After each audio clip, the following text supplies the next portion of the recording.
Good morning, students. This is your teacher Neelam Elawat, and we'll start with our revision, that is, with chapter 6, Life Process. So far, dear students, we have revised the chapter number 1. Now we'll revise chapter number 6. This is a very, very important chapter, dear students, right? And a little bit lengthier also. So you got to revise it thoroughly. Okay, a very important chapter for biology, right, everyone? So let's start. First of all, we need to differentiate between living and non-living components. What are living and non-living components?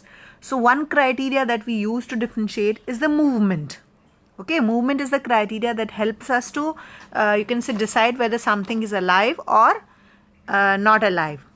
So we can, so there are certain movements that can be easily observed by us, like if the organism moves, if you see human beings walking, dogs, right? So it is easy. But in case of plants, we do not observe the external movements because in them there are molecular movements which are there. So there is a molecular movement in the cells and tissues, and that too they are very, very important, very necessary for calling an organism to be living, right? So movement could be one criteria.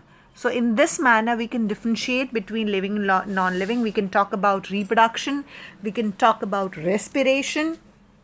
Then we can talk about that in case of living organisms, they have a repairing mechanism, while non-living organisms, they do not have a repairing mechanism. Okay, everyone? So we can use these criteria to distinguish between living and a non-living component. Right, everyone? Like as you can see in the picture, the birds, they fly, the fishes, they swim in the water. If there are balloons, they are moving, they're flying in the air, but they are not living, they are non-living. So you see kingfisher sitting on the branch of a tree, fishes again, and then you see some atoms. So atoms also, they are not living, they are non-living components. So we got to see certain criteria that help us to distinguish between living and non-living. Coming to the life processes. What are life processes? Life process, basically they are basic processes and they are essential for maintaining life. Okay, dear ones? If you do not perform, if our body does not have these life processes, then we will not be able to survive. So these processes, they are essential for our life. And there are 4 basic processes. One is nutrition, respiration, transportation and excretion. Okay, we will discuss all 4 in detail. Basically, nutrition, it deals with the taking of food and its utilization. Respiration means where food is burnt in your cells so that energy can be released. Transportation, the food, oxygen, water and waste products, they are transported from one part to the other parts of the body. And excretion, which means removal of waste from the body. Now nutrition, coming to the first life process, that is your nutrition. So nutrition, dear students, means it is the process of taking food. Okay, it is the process of taking food and its utilization. How do we take food? How do we eat food? And how our body utilizes that food for the growth, repair and reproduction, right? Okay, everyone? So basically all organisms, they depend on carbon-based molecules, right? They depend on carbon-based molecules, and the outside raw materials which an organism takes is food, water and air. These are the 3 components that an organism take from the external environment, that is the food, water and air. Now they're coming to the modes of nutrition. There are 2 types of nutrition. One is autotrophic, another is heterotrophic. Autotrophic means an organism can prepare its own food. यहाँ पर जो है organism अपना खाना खुद बनाता है, like as your green plants. Green plants, they prepare their food with the help of a process called photosynthesis. And for the photosynthesis, they require certain materials, right? Like sunlight, water, okay? Then oxygen. Then second is heterotrophic nutrition. So we can categorize, there are 2 modes of nutrition. One is the autotrophic, another is heterotrophic. So one is autotrophic, second is heterotrophic. Heterotrophic organisms, they cannot prepare their own food, they cannot make their own food, rather they depend on others for their food. Like human beings, we depend on plants for fruits, vegetables, right? And we also depend on animals for milk and milk products. Okay, everyone? So we have basically two types of nutrition, autotrophic and heterotrophic. Coming to the heterotrophic nutrition, the heterotrophic nutrition can further be classified into three basic types. First is saprophytic, second is parasitic, and third is holozoic nutrition. Okay, everyone? So saprophytic nutrition means where the organism, it obtain its food from the dead and decaying matter. Like your mushrooms. You see mushrooms, they grow on the cow dung or the rest of the material which is decaying, जो सड़ रहा होता है, गल रहा होता है, right? Parasitic जैसे कि हमारे head में lice होते हैं, ticks होते हैं, mites होते हैं. They basically get their food from other organisms. And those other organisms, they act as a host while they will act as a parasite.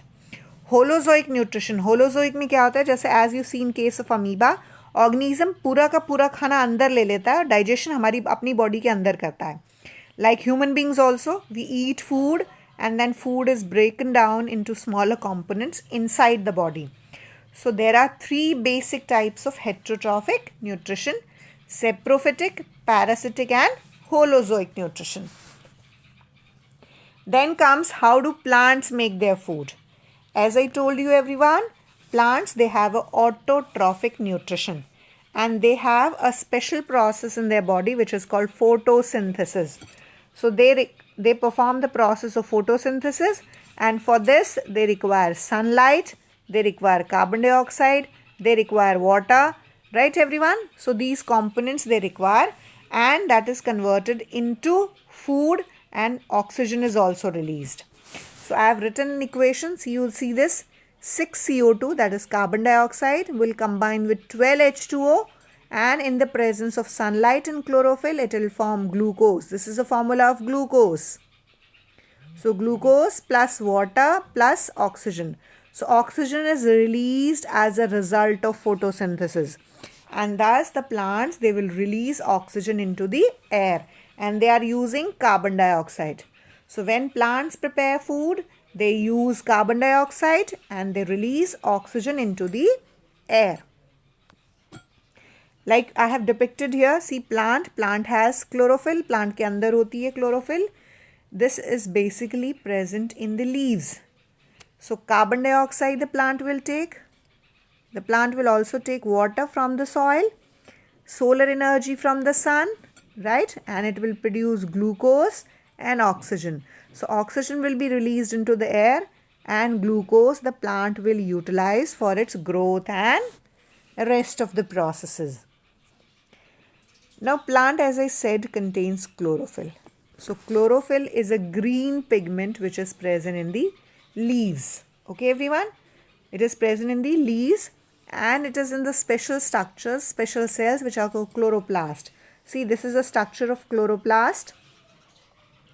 It contains bundles of chloroplast, isn't it? It contains bundles of chloroplast, and see how it is arranged. You can see the structure of the chloroplast. It is a double membrane structure, and inside this, you see inside this your thylakoids, and thylakoids are arranged in the stroma, and they help in capturing the sunlight.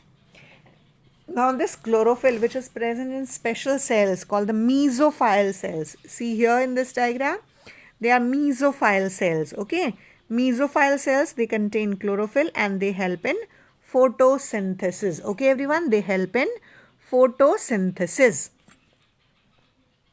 Stomata, these are the tiny pores. Just let's have see the diagram. See, these are the tiny pores, you see. Okay, this green structure which is there, this is a tiny pore that is visible to you. Let's have another color. This is your stomata. Okay, this is your stomata. These are basically the tiny pores present in the leaves, and that will help in the exchange of gases.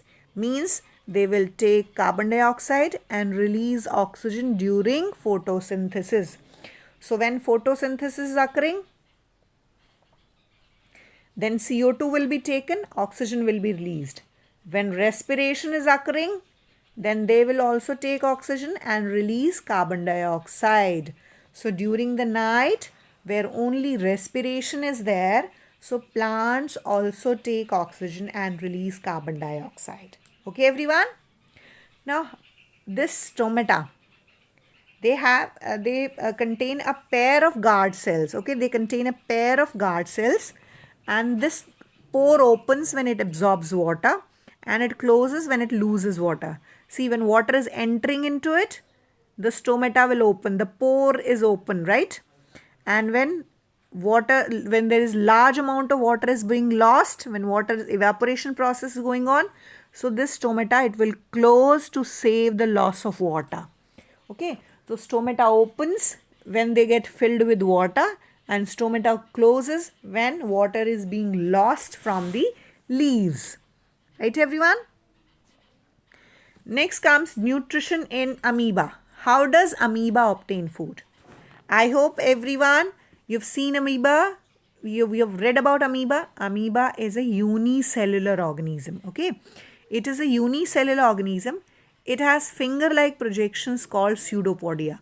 See, these are called finger-like projections called pseudopodia.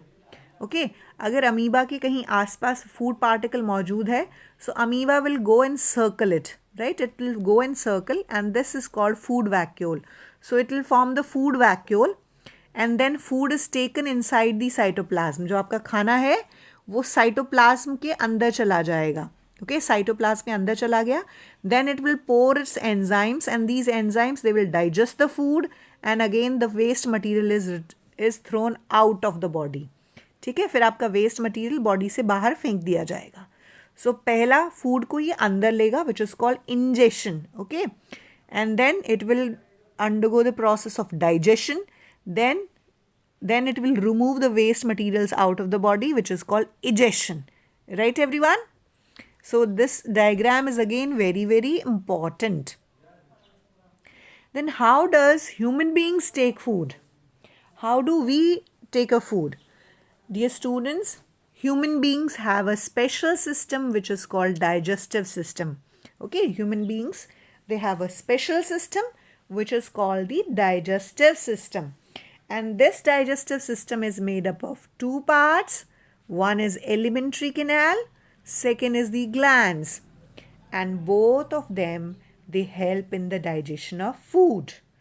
Right, everyone? Now coming to first part, that is your alimentary canal. Your alimentary canal is made up of mouth, esophagus, stomach, small intestine, large intestine, and the anus. And the glands, they are salivary glands, gastric glands, liver, pancreas, and intestinal glands. So your digestive system is made up of two parts. One is your alimentary canal, and second is the glands, everyone. So these are referred to as digestive glands. Let's look up the diagram. You see, you will be taking the food in your mouth. From mouth, it will go to the esophagus, then into the stomach, then into your small intestine, which is here duodenum, small intestine, then into your large intestine. This green portion is your large intestine, right? This is your large intestine. And then finally to the rectum, and then through anus, your waste material will be removed out of the body. Now let's discuss each component separately. First of all, when you are hungry, you will be taking your food in the mouth. In the mouth, the tear will chew the food. Tongue will mix the food with saliva. Okay, teeth will tear the food, cut the food, and chew the food, and tongue will mix it with saliva. Now saliva has two enzymes. One is salivary amylase. It will digest the starch and convert into sugar. Second enzyme is lysozyme. Lysozyme will kill all the bacteria present in the food.